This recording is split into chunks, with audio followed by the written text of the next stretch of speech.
Ďakujem pekne, vážený pán predsedajúci, kolegyne a kolegovia.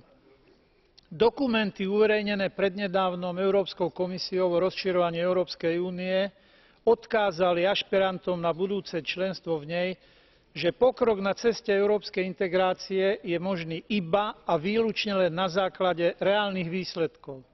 Preto sa z uverejnených záverov potešili tí, čo dokázali pokračovať v uskutočňovaní potrebných reforiem a v plnení kritérií, často aj na základe dosiahnutého kompromisu politických aktérov. Pre tých, čo to nedokázali a pokračovali v neplodnom napínaní svalov namiesto racionálneho konštruktívneho dialógu, bol rok, ktorý uplynul od uverejnenia predchádzajúcich správ, strateným časom. Zároveň aj upozornením, že potrebnú prácu za nich nikto iný neurobí. Ak chcú obstáť pred vlastnými občanmi, budú sa musieť podľa toho chovať a hlavne pracovať. Výhovorky na objektívne ťažkosti a nežičlivé zahraničie im nikto neuverí. Ďakujem pekne. Vielen Dank, Herr Kollege Kukan. Es folgt Frau Kollegin Blinkevičiūtė.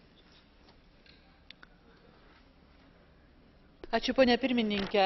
Jaunimo nedarbas kai kuriuose šalyse narėse siekia 30–40, o kai kur net beveik pusė